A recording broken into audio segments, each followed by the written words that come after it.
Haciendo las 19:01 del día de hoy, 20 de junio del 2022, vamos a dar inicio a la ayudantía número 13 de Física Mecánica 1, siguiendo con la línea de la tercera unidad, que es de trabajo y energía. Y como ya hemos venido hablando en las últimas 2 semanas, si mal no recuerdo, es trabajar tanto de manera conceptual, revisando los conceptos más básicos que hay que saber para poder hacer los ejercicios, como también resolver ejercicios de la bibliografía, ¿ya? En este sentido hay 5 objetivos para la sesión de hoy: revisar de manera conceptual algunos, valga la redundancia, conceptos necesarios para entender el desarrollo de los ejercicios, también trabajar con ejercicios referentes a la materia que estamos viendo, que es trabajo y energía, y también, y fundamentalmente en lo que vamos a trabajar hoy, que es la revisión de las pruebas del año 2019, mostrar los ejercicios tipo prueba de la asignatura. Obviamente también establecer diferentes metodologías para comprender cómo se resuelven los ejercicios y obviamente a lo largo de todo este proceso ir resolviendo las dudas que vayan surgiendo. Y fundamentalmente lo que vamos a hacer es revisar las pruebas del año 2019, porque con lo que ya hemos trabajado ya es posible abarcar, digamos, los ejercicios que hay dentro de ese material. Entonces vamos a trabajar con las pruebas. Igual yo se la hice llegar hace un tiempo al grupo, así que igual como que pueden disponer de ellas como para ir revisando. Eh, Vamos a hacer el primer ejercicio que podemos resolver con la materia de la prueba 3 del año 2019, ¿ya?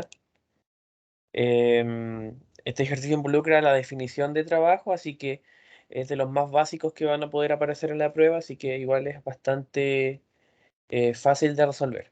Dice que sobre un cuerpo de 250 gramos de masa actúa una fuerza variable. ¿Qué quiere decir variable? Bueno, ahí vamos a ver que el tema del área bajo la curva. Dice que es paralelo al eje X, como se muestra en la figura. O sea, aquí tenemos un gráfico em, que muestra la variación del desplazamiento de un cuerpo en función de la fuerza que se va produciendo. Y ahí obviamente hay un trabajo, porque obviamente cuando hay un desplazamiento producto de una fuerza, se produce el trabajo, o la fuerza en el fondo produce el trabajo. El tema es que nos dicen que la fuerza es variable, por tanto, y como vimos en las sesiones de ayudantía anteriores, cuando eso ocurre es porque el cuerpo, cuando cambia su fuerza, el- para poder terminar el trabajo, vamos a tener que calcular el área bajo la curva que se produce en cada cambio de fuerza, por así decirlo. Y nos dicen que calculemos o que encontremos el trabajo realizado para mover el cuerpo desde x igual a 0, o sea, cuando está en reposo, hasta cuando se mueve en x igual a 7 metros. O sea, en el fondo, todo el transcurso de su proceso de desplazamiento, en todo el proceso queremos calcular cuál es su trabajo. Y ahí vamos a ver que para eso tenemos que trabajar con la definición de trabajo de acuerdo a si este es producido por una fuerza variable.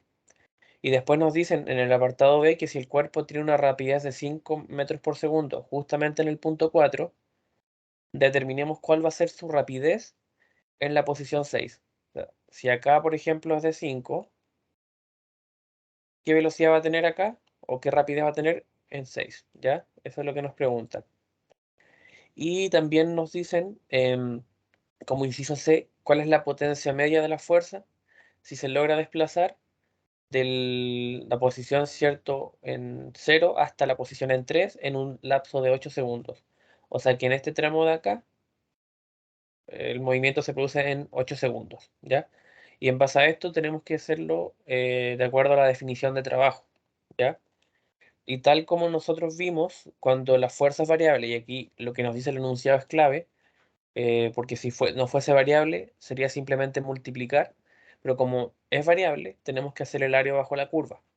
El tema está en que nosotros decíamos que cuando la fuerza es variable, el trabajo era la integral de la fuerza respecto del diferencial de x entre la posición inicial y la posición final.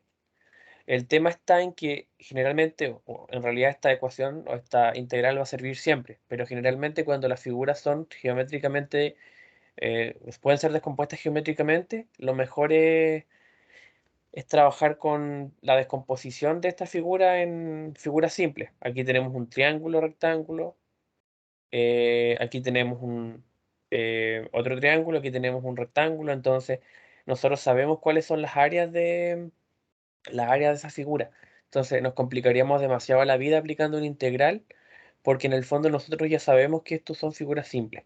Entonces, a pesar y aclarar de que la integral va a servir en el 100% de los casos, en algunos casos no va a ser lo más óptimo porque podemos llegar a un resultado más rápido, pero el mismo, descomponiendo.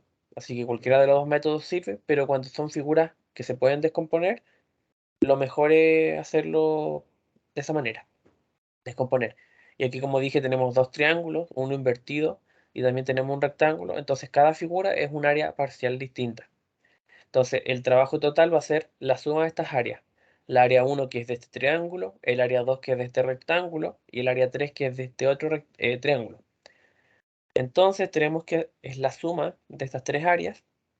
El área 1 es un triángulo y el área de un triángulo, ¿cierto? Siempre es em, base por altura dividido por 2. Entonces aquí tenemos que la base es desde x igual a 0 hasta x igual a 2 y la altura es 2. Entonces sería 2 por 2, que es base por altura, y dividido por 2. Luego, la segunda área, que es un rectángulo, entre el 2 y el 3, este mide 1 en el fondo y este mide 2, así que sería 1 por 2, que es largo por ancho en el fondo, porque el área de un rectángulo siempre es largo por ancho.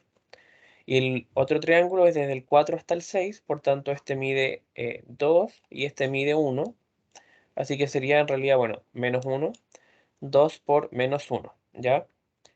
Y dividido por 2 porque es base por altura dividido por 2. Si hacemos todas estas operaciones, vamos a llegar al resultado de un trabajo de 3 joules o 3 julios, ¿ya?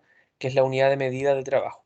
Entonces, la primera parte que nos preguntan el trabajo realizado para mover el cuerpo entre 0 y 7, o sea, entre todo el trayecto, al descomponer las áreas parciales y sumarlas, vamos a llegar que ese trabajo es de 3 joules, ¿ya?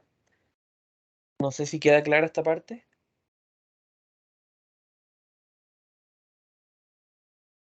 Sí, Sí, es que esto en realidad es como la definición de trabajo con fuerza variable. Entonces, en el fondo son puntos regalados porque si sabemos cuáles son las áreas de la figura, vamos a llegar fácilmente al resultado, obviamente teniendo en cuenta los puntos. Diferenciar bien entre qué puntos se produce cada área, ¿ya? El segundo enunciado nos decía, con un supuesto de que si el cuerpo en el punto 4 tiene una rapidez de 5 metros por segundo, ¿cuál va a ser su rapidez en el punto de 6 metros, en la posición 6 metros? Entonces aquí nos da a entender que el cuerpo va aumentando su velocidad a medida que aumenta la fuerza, ¿ya? Su rapidez. Entonces nosotros sabemos que, y tal como lo vimos en las sesiones previas, cuando se produce una fuerza que desplaza un objeto a una cierta posición, hasta una posición final, va a existir también un cambio en su energía. O sea, va a haber un movimiento y cuando hay movimiento hay energía cinética. Entonces aquí hacemos alusión y hacemos referencia en el fondo al teorema del trabajo y la energía cinética, que dice que cuando el cuerpo, el único cambio que está sufriendo al producirse un trabajo es su rapidez, entonces nosotros podemos decir que el trabajo neto es igual al cambio en la energía cinética, que es energía cinética final menos energía cinética inicial. Siempre que nos hablen de rapidez en un problema de trabajo, chicos, vamos a hacer referencia al famoso teorema del trabajo y la energía cinética, ¿ya? Siempre. Porque si nos involucran una rapidez, inmediatamente digo teorema del trabajo. Entonces, nosotros queremos saber cuál es en primera instancia, cuál es el trabajo para completar esta ecuación de trabajo igual a en el cambio de la energía cinética, cuál es el trabajo entre el intervalo. Aquí nos dicen que se mueve desde 4 y queremos ver hasta 6. Desde 4 hasta 6 es acá, este tercer tramo que analizamos. Y ese trabajo ya lo tenemos, que está acá. que es el área que calculamos, el área parcial 3 que calculamos, que es -1. Entonces ahí tenemos cuál es el trabajo entre ese intervalo de desplazamiento, que es de -1 joules, ¿ya? Ahora bien, nosotros también podemos calcular el otro lado de la ecuación, que es el cambio de la energía cinética, que es la energía cinética final menos la energía cinética inicial.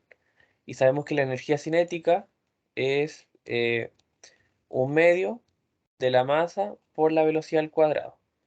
En términos de diferencial va a ser 1/2 de la masa por el cambio en la velocidad, ¿ya? Y eso al cuadrado, que está acá. 1/2 de la masa por la velocidad final al cuadrado menos la velocidad inicial al cuadrado. Entonces, ¿qué es lo que nosotros podemos hacer? Podemos despejar la velocidad final, porque nosotros tenemos la velocidad inicial, que es de 5 metros por segundo. Entonces nosotros podemos despejar lo único que nos falta, porque tenemos la masa, que es de 250 gramos, tenemos la velocidad inicial, que es de 5 metros por segundo, podemos despejar la velocidad final. Y si tenemos esta ecuación de acá, em, el 1/2 que está, el 2 que está dividiendo pasa multiplicando, nos va a quedar 2W, ¿cierto? Ahora bien, en la masa que está multiplicando pasa dividiendo, y esta velocidad inicial al cuadrado que está sumando, pasa, o que está restando, pasa sumando. Velocidad inicial al cuadrado, y eso es igual a ¿qué? A velocidad final al cuadrado. Entonces, si sacamos raíz, nos va a quedar esta parte de acá, que la velocidad final es la raíz cuadrada de 2 veces el trabajo neto dividido la masa del cuerpo que se desplaza más la velocidad inicial al cuadrado. Y obviamente esta fórmula en realidad va a ser universal. Siempre que queramos saber la velocidad final, va a ser esta, despejando directamente desde el teorema del trabajo y la energía cinética. Entonces, nosotros ¿qué tenemos? Tenemos el trabajo, que es de -1 joules, tenemos la masa, que es de 250 gramos, tenemos la velocidad inicial, que es de 5 metros por segundo, aclarando que esta masa que está en gramos la pasamos a kilogramos, quedando 0,25 kilogramos, y el resto es solamente un reemplazo. Si reemplazamos todo bien en la calculadora, vamos a llegar a una velocidad final de 4,1 metros por segundo, ¿ya? Y eso es en el fondo lo que nos estaban preguntando.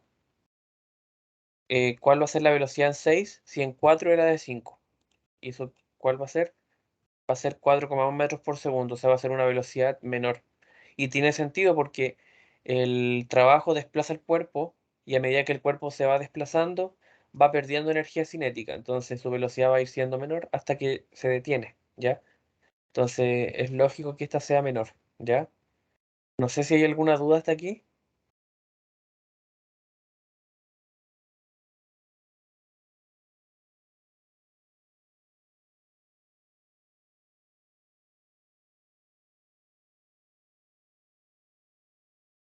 ¿Se escucha, cierto? Sí, no hay ninguna duda. Ah, ya. Perfecto. Y la tercera parte de este ejercicio nos preguntaban cuál es la potencia media de la fuerza si se logra desplazar el cuerpo desde x igual a 0 hasta x igual a 3 metros en 8 segundos. O sea que en el fondo nos dice que desde este tramo de acá, de 0 a 3, se mueve de 0 a 3 en 8 segundos. Y no sé si habrán visto la potencia con el profe, pero en términos de cálculo es tan simple como dividir el trabajo entre el intervalo de tiempo, ¿ya? Entre el intervalo de tiempo que transcurre este trabajo. Entonces, el trabajo de 0 a 3 lo calculamos, que está acá, ¿cierto? Que es de 1 por 2, 2, es de 2 joules. Y el intervalo de tiempo también lo tenemos, que son los 8 segundos que nos dice el enunciado. Entonces, en realidad aquí son simplemente reemplazar, por así decirlo. Entonces, tenemos que de 0 a 3 va a ser justamente el triángulo más el rectángulo. Entonces sería estas dos primeras sumas. Sería 2 y aquí más 2 sería 4. Área 1 más área 2 en el fondo, para igual ir viendo que la estrategia de resolución fue separarlo en áreas. Eso va a ser 4 joules. Y el intervalo es de 8 segundos, entonces lo dividimos. Eso nos da 0,5. y aquí es watts, ¿ya? La W puede tender a confundir con trabajo, pero la W en realidad yo para no confundirme escribía watts en vez de W, para no confundirlo, pero en el fondo son watts, ¿ya? Lo que quiere decir que de 0 a 3 en desplazamiento, cuando se desplaza de la posición 0 a la posición 3, el cuerpo tiene una potencia de 0,5 watts. En realidad la potencia en términos físicos no es más ni menos que el cambio del trabajo en una unidad de tiempo, en un intervalo de tiempo específico. ¿Cuánto cambia el trabajo a través del tiempo? ¿Ya? No sé si queda alguna duda de esta parte.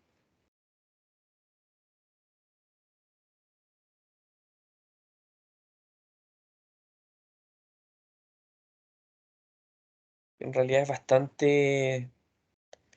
bastante intuitivo teniendo la fórmula en realidad. No sé si hay alguna duda.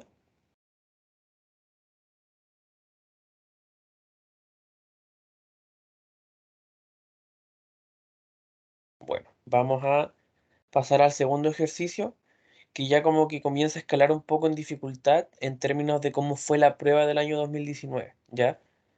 Dice que esta figura, que es la figura 2, muestra una caja de 30 kilogramos colgada de una cuerda de masa despreciable, ¿ya? La cual se deja caer desde una altura de 3 metros.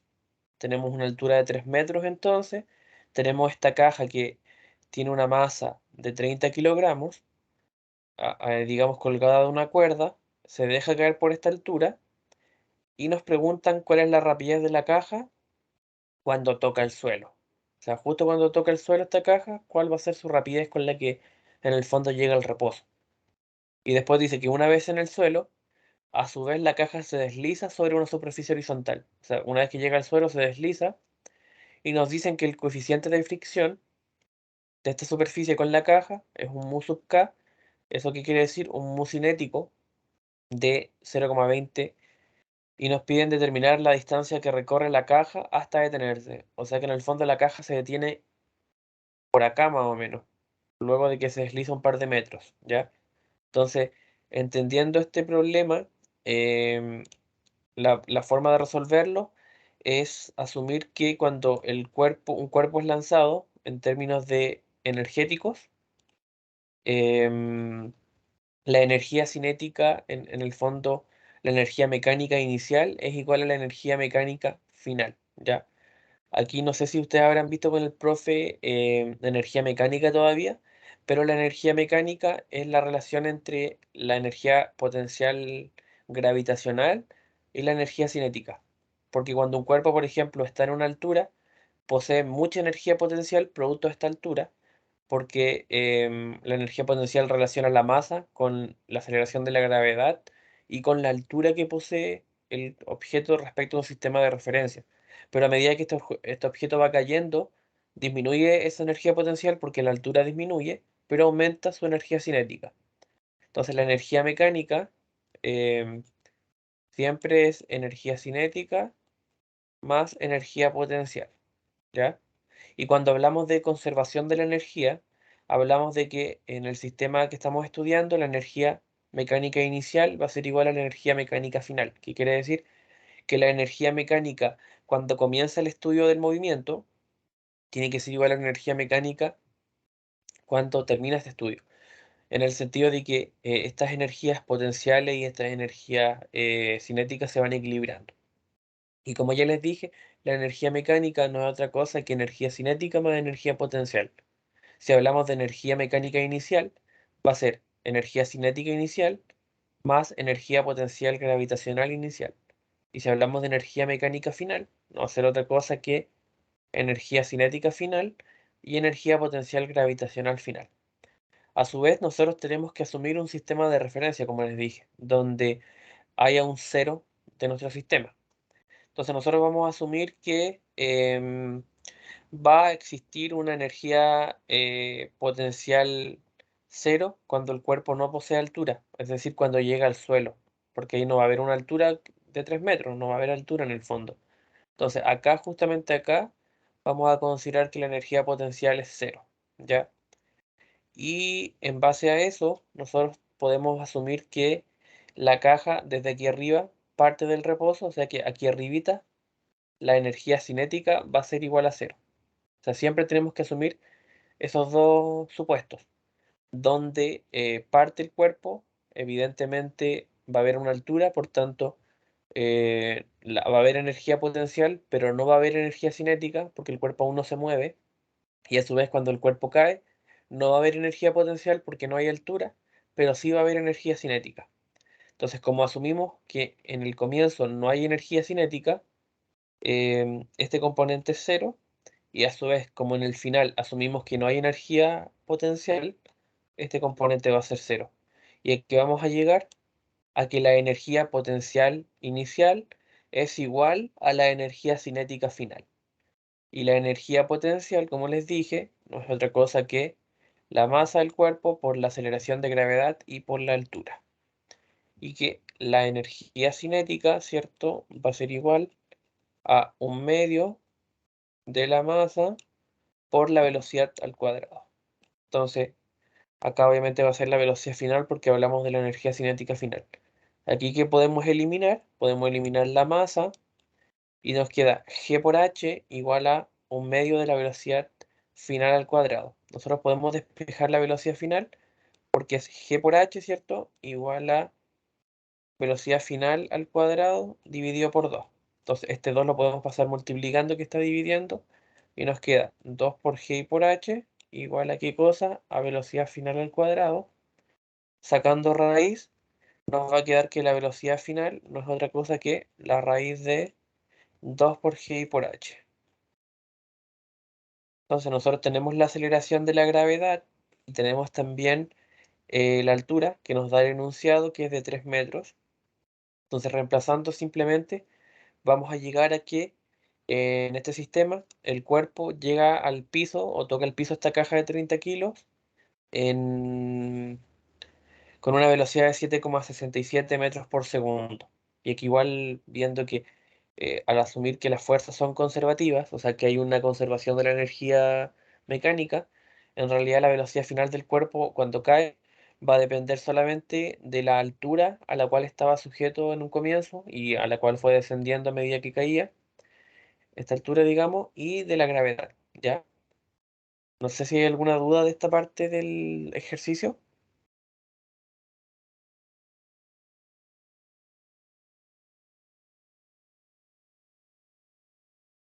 No sé si con el profe alcanzaron a ver el tema de energía mecánica, de conservación.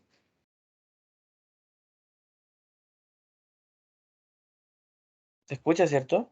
Nos dio como un ejemplo con el dinero que uno va gastando y cosas así, y por lo menos yo lo entendí. Sí, y esta parte de acá, ¿quedó alguna duda o no? No. Sí, aquí lo importante, chicos, es siempre definir los ceros del sistema. Y ahí obviamente también va a depender de lo que nos diga el enunciado. Pero siempre va a haber un punto donde la energía cinética es cero y donde la energía potencial es cero. Y después de eso, simplemente es un despeje y se crean ecuaciones mucho más sencillas. Evidentemente, esta ecuación no es universal porque para otros casos podríamos llegar a otra ecuación, dependiendo del contexto de este problema, por ejemplo, de la altura a la que es lanzado, o podría ser otras características de este dibujo, podrían haber variaciones. Entonces, siempre hay que hacer todo este procedimiento para poder llegar a la ecuación final, ¿ya? No siempre va a ser de esta manera. Puede que en vez de que la energía cinética inicial sea cero, puede que la potencial inicial sea cero. Entonces, ahí va a ir variando. Y después nos preguntaban por que una vez que cae el cuerpo, se desliza y nos dan el coeficiente de roce de esta superficie que es de 0,20. Entonces queremos saber cuánta distancia recorre antes de detenerse, ¿ya? Hasta que se detiene. Para eso nosotros tenemos que nuevamente recurrir a nuestro ya conocido teorema del trabajo y la energía cinética, que el trabajo es el cambio en la energía cinética, por así decirlo. Em, y queremos determinar entonces qué es lo que podemos saber. Cuando el cuerpo cae, no hay energía gravitacional porque en el fondo el cuerpo ya no está sujeto a un cambio en su altura. Entonces, ¿qué es lo que podemos saber? Que en ambos casos, o sea, tanto en la energía mecánica, o sea, la energía final e inicial, la energía potencial es cero. Entonces, ¿qué es lo que podemos asumir además? Que cuando el cuerpo se detiene, o sea, cuando llega hasta acá, tiene una energía cinética igual a cero, justo cuando se detiene. Entonces nosotros a su vez podemos hacer un cálculo un cálculo energético, entendiendo que este cuerpo cuando se moviliza em, está sujeto a la fuerza de fricción. Y la fuerza de fricción, en realidad el trabajo, es, en términos de la definición sin fuerza variable, es fuerza por desplazamiento, ¿ya? Y este cálculo ahora tenemos que ver la fuerza. La fuerza es la fuerza de roce, tal como lo indica el enunciado. Y la fuerza de roce es mu, en este caso mu sub k, por la fuerza normal. Y a su vez el desplazamiento es delta x, entonces nos queda mu sub k por la fuerza normal y por el desplazamiento. Em, entonces si nosotros hacemos todo este juego de expresiones, sabemos además que la fuerza normal es la masa por la gravedad. Si hacemos el diagrama de cuerpo libre de este cuerpo, abajo tiene su masa por gravedad y arriba tiene su fuerza normal. Entonces normal menos peso es igual a cero, por tanto ya sabemos que la normal es igual al peso. Entonces como la normal es igual al peso, donde está la normal colocamos el peso que es m por g. Y eso a su vez era igual a la energía en el fondo cinética inicial, porque recordemos que final, el cuerpo no está moviéndose cuando llega el reposo, por tanto no hay energía cinética final, solo inicial. Entonces la energía cinética inicial es un medio de la masa por la velocidad al cuadrado. Entonces nos queda esta expresión de acá, donde lo que podemos eliminar son las masas, se van las masas, y nos queda mu sub k igual a mu sub k por delta x igual a un medio por la velocidad inicial al cuadrado. Entonces, si despejamos el delta x, que es el desplazamiento, nos queda velocidad inicial al cuadrado y el mu sub k por el tema del delta x, ¿cierto? Delta x, entonces pasamos esto dividiendo acá y nos va a quedar v sub i al cuadrado, velocidad inicial al cuadrado dividido 2 por mu sub k y por g, ¿ya? Entonces, con esta expresión tenemos la velocidad inicial, tenemos también el mu que nos da el enunciado y tenemos la aceleración de la gravedad. Entonces simplemente em, reemplazamos y nos va a dar que recorre en el fondo 15 metros esta caja, ¿cierto? Hasta que se detiene, ¿ya? No sé si hay alguna duda de esta parte,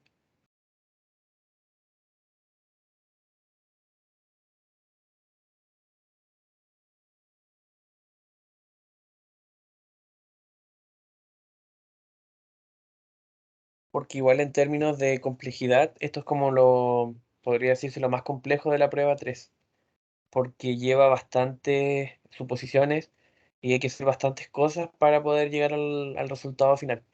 Hay que definir bien los ceros, hay que saberse bien la teoría del equilibrio entre la fuerza, entre la energía mecánica, de la conservación, y hay que saber bien aplicar bien el tema del trabajo y la energía. Así que no sé si tienen alguna duda de esta tercera parte, o sea, esta segunda parte.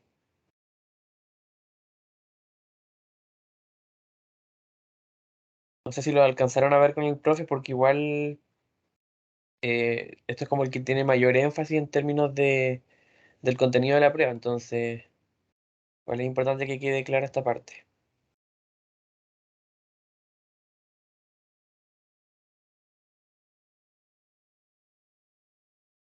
La E que representaba, ¿La I? ¿En qué parte? la E, eh, Acá, ¿cierto? sí, eso. Es el cambio en su energía mecánica.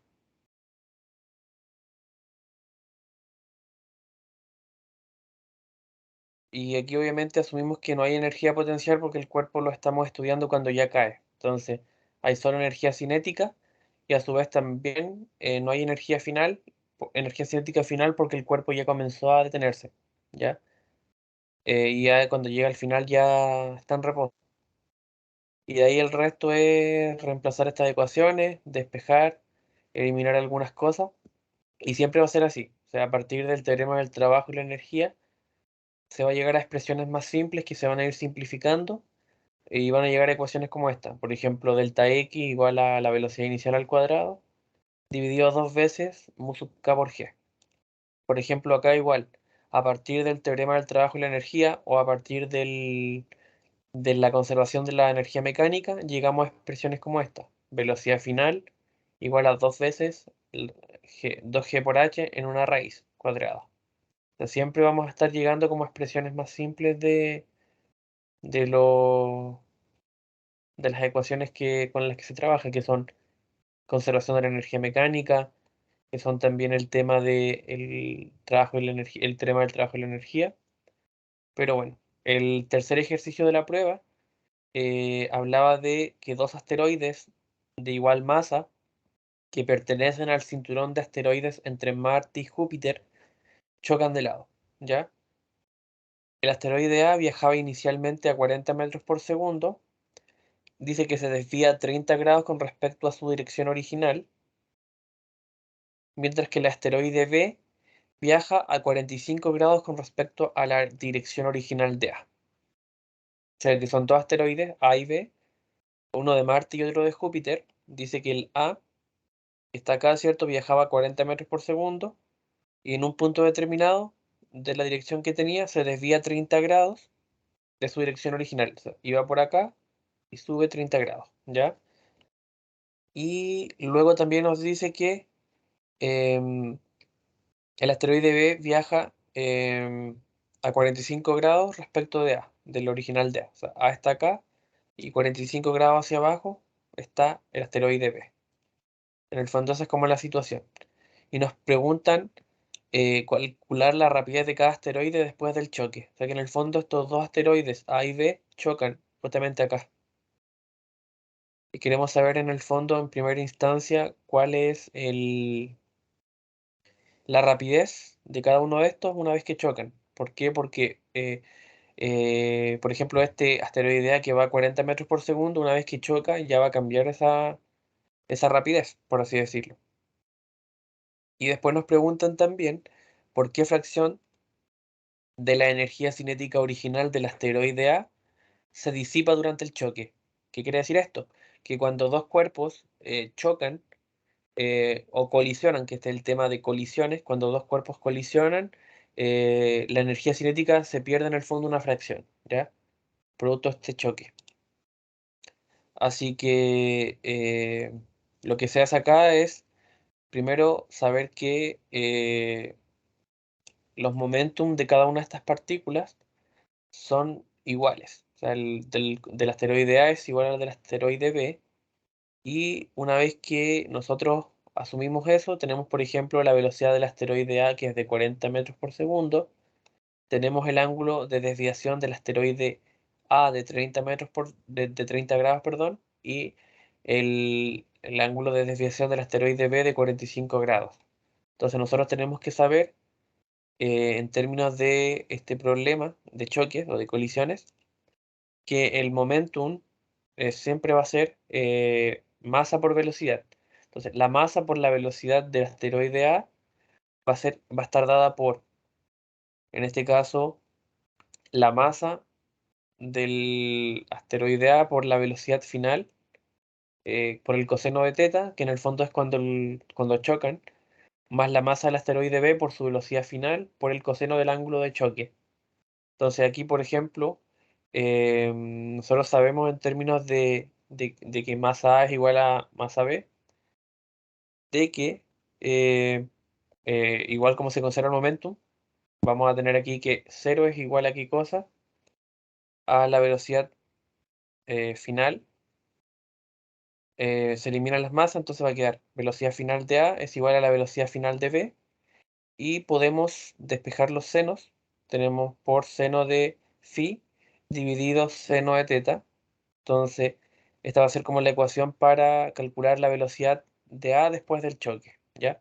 Todo esto se hace con el tema de la conservación de la cantidad de movimiento, que cuando los cuerpos chocan, se pierde una cierta fracción de la energía. Entonces la velocidad final de A va a estar dada por la velocidad final de B, pero multiplicándolo por la razón entre los ángulos, entre el ángulo de disipación de B o de desviación de B respecto de A y de A respecto del mismo, ¿ya? Que es phi y teta. Y si reemplazamos, también nosotros sabemos que en términos de la velocidad de A, porque aquí tenemos la velocidad de A final, también podemos saber la velocidad que se produce respecto de como de los dos cuerpos. Por ejemplo, acá nosotros llegamos a que velocidad final de A es esto. Esta es la ecuación 3. Nosotros tenemos, por ejemplo, acá la ecuación 1 y tenemos la ecuación 2, porque en el fondo describíamos el movimiento de ambos cuerpos, ¿ya? Y si nosotros reemplazamos acá, llegamos a que la velocidad final de B es la velocidad inicial de A. Y por ejemplo, aquí tenemos coseno dividido seno, aquí tenemos coseno. Si hacemos un reemplazo o un despeje, vamos a llegar a la velocidad inicial de A dividido la cotangente de teta por el seno de phi más el coseno de phi. Y en el fondo la cotangente, el seno y el coseno los podemos calcular con la calculadora básicamente, porque son ángulos conocidos. Y luego de eso también la velocidad de A inicial la tenemos, así que simplemente reemplazar. Podemos llegar a la velocidad final de B y la velocidad final de A luego del choque. O sea que luego del choque el asteroide B va a tener una velocidad de 20,7 metros por segundo y la velocidad final de A de 29,3. Y esto se logra a partir de hacer ecuación de conservación del momentum para cada cuerpo. Que el momentum de A es igual al momentum de B, ¿ya? Pero no sé si ustedes ya vieron momentum con el profe o aún no llegan a esa No, parte. no, creo que no. Una Ah, ya, pregunta, Eric, entonces, ¿por qué está del seno? Del coseno lo entiendo, pero del seno no. acá Sí. es que se hace por los dos ejes. Aquí hay como un eje. En el fondo tenemos Ah, un sistema de referencia. Entonces aquí tenemos una parte que lleva coseno y una parte que lleva seno porque igual hay un eje X y un eje Y. Pero igual lo vamos a ver más detalladamente cuando lo trabajen con el profe. No sé hasta qué parte llegaron con el profe. La última clase que fue la semana pasada. creo que fueron fuerzas conservativas. Ah, ya. O sea, como hasta el cambio de la energía mecánica y todo eso, o sea, el equilibrio, ¿o no?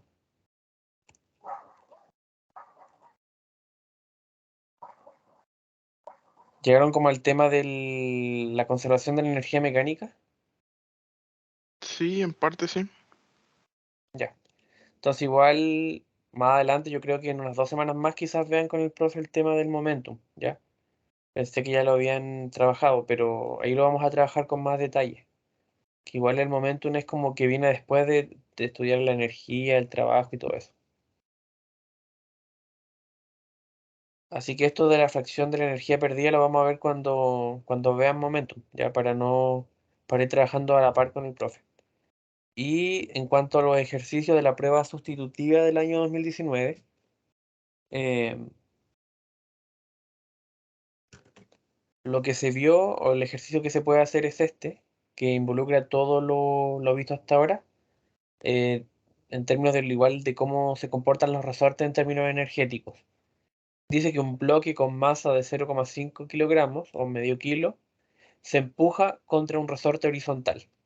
Ya, o sea, aquí tenemos un resorte y esta caja se empuja contra este resorte, o sea, en el sentido contrario al resorte, y dice que este resorte horizontal tiene masa despreciable, y nos dice que esta caja cuando se desplaza o se empuja contrario a este resorte, tiene un desplazamiento, o lo comprime 0,20 metros, o un quinto de metro.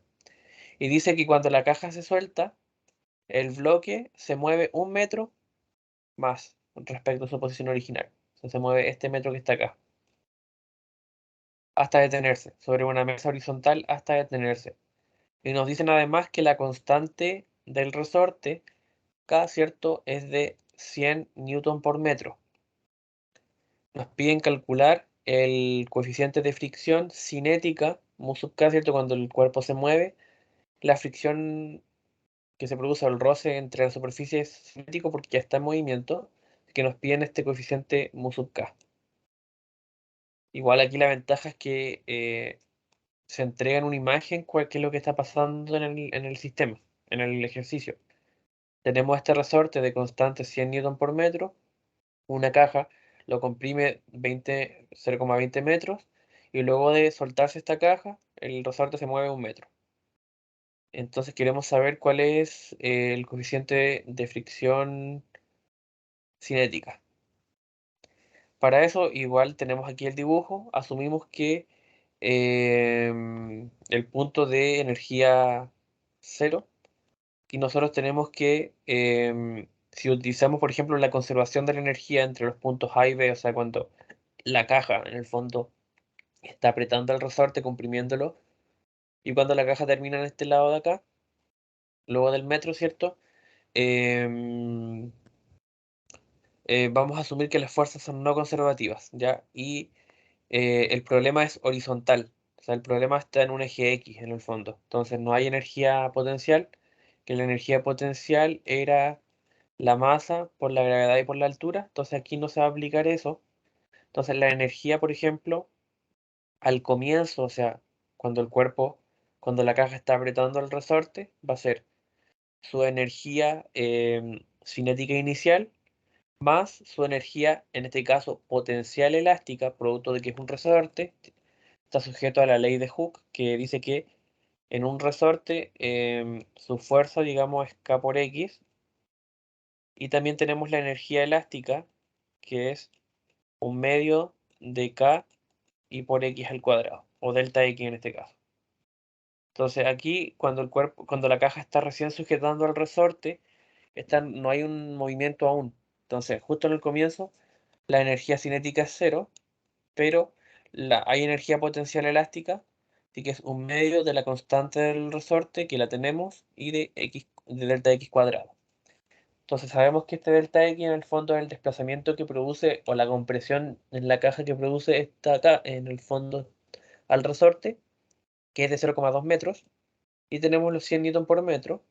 Si nosotros podemos reemplazar todo esto, un medio de K por delta X al cuadrado, vamos a llegar a un medio por 100 por 0,2 al cuadrado. Llegamos a que la energía mecánica en un comienzo, cuando la caja recién está empezando a comprimir este resorte, es de 2 joules, ¿ya? Y luego tenemos que estudiar el punto B. ¿Cuál es el punto B? Cuando en la caja se desplazó el metro que se considera, donde estos 0,20 metros están dentro de este metro, porque este metro en el fondo parte desde el punto de equilibrio de este resorte. Entonces, no es que sea 1,20 m, sino que es 1 metro nomás. Y acá tenemos que termina la caja en B.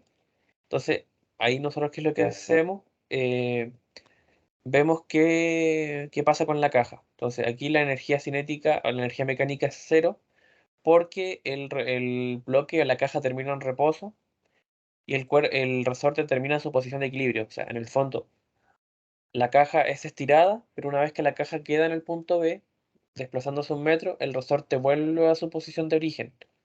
Entonces, aquí, ¿qué es lo que podemos llegar a asumir? Que la energía mecánica en el fondo es 0, ¿ya? Y ahora podemos hacer la conservación de la energía. Entonces nosotros, por ejemplo, tenemos la fricción que se produce en el movimiento, ¿cierto? El trabajo es igual al fuerza por desplazamiento.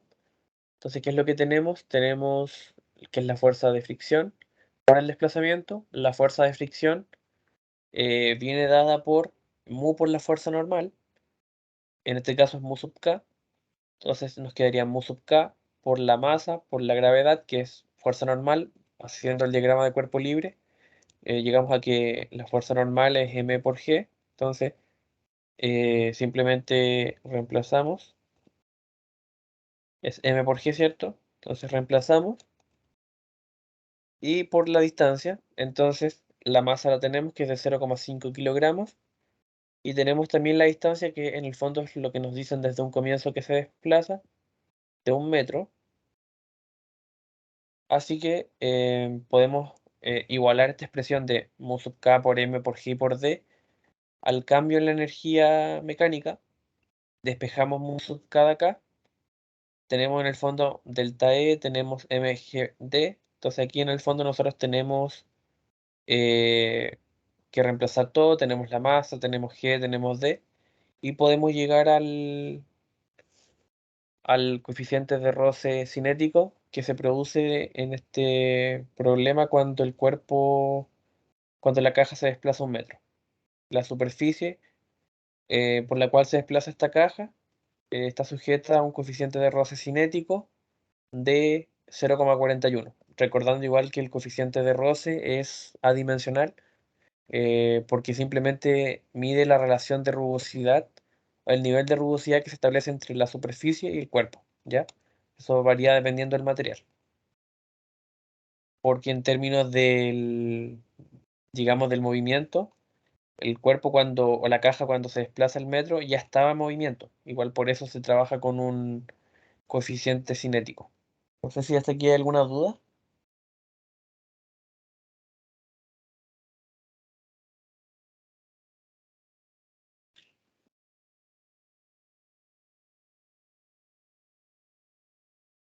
Y entonces vamos a ver el ejercicio 4 de la prueba sustitutiva del año 2019.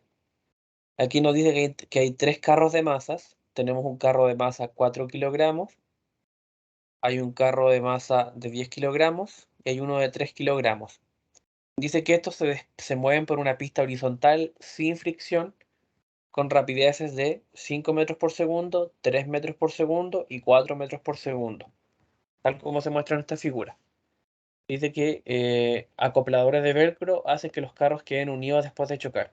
O sea, después de que estos carros chocan, los cuerpos quedan unidos, ¿ya? Entonces, aquí en el fondo vemos que el cuerpo de 4 kilogramos y el de 10 kilogramos viajan en el mismo sentido y dirección, y el de 3 kilogramos viaja en sentido contrario. Aquí también tenemos las velocidades. Entonces, queremos saber cuál es la velocidad final del tren de carros, de los 3 carros. ¿Por qué hablamos de un tren de carros? Porque cuando estudiamos el movimiento y los cuerpos luego de chocar quedan unidos, se puede trabajar como un único cuerpo, ¿ya? Y también nos preguntan por la energía cinética perdida por los trenes debido al choque. Igual en términos de lo que han visto hasta ahora, este ejercicio trabaja con conservación del momentum porque hace relación justamente a todo el tema de las colisiones, donde hay colisiones donde los cuerpos cuando chocan se separan, y hay también colisiones donde los cuerpos cuando chocan quedan unidos, ¿ya? Entonces, en términos de, como les dije hace un par de minutos, todavía no han visto con el profe todo el tema de los choques y de las colisiones, y en general de la conservación del momento. Es preferible que trabajemos este ejercicio cuando luego de la semana de receso, que puede que sea la otra semana o la siguiente, vean el tema de momentum, sea mejor trabajarlo, ¿ya? Así que en términos de ejercicio, serían un poco hasta acá porque igual eh, es recomendable trabajar esto otro después, ¿ya?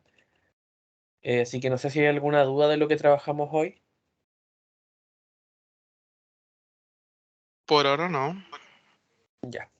En términos de los objetivos, igual revisamos lo que nos propusimos al comienzo, que es mostrar los ejercicios de la prueba. Así que dentro de todos los ejercicios que tienen las pruebas 3 sustitutivas, pudimos hacer los ejercicios más representativos y los que en el fondo se pueden resolver con lo que hemos visto hasta ahora. Así que en ese sentido, bien. Y consejo igual que poco a poco se vayan preparando para la tercera prueba, porque en términos de complejidad, la tercera prueba igual es un poco más compleja en términos de que son como conceptos nuevos. Así que la idea ahí es que vayan repasando semana a semana para que para que logren un buen resultado, para que, no sé, vayan haciendo los talleres, revisen la bibliografía. Y en términos de la sesión, eso sería por lo que tenía planeado para hoy. Así que, si no hay dudas, dejamos la sesión hasta aquí. Bueno, adiós, Eric, cuídate. Que estés Igualmente, también descansando tu chicos, semana de receso. Gracias sí, por que la estén muy bien. clase. No hay de qué, para eso Gracias. estamos. Ya, chao, chao. Gracias, chao. Chao, chao.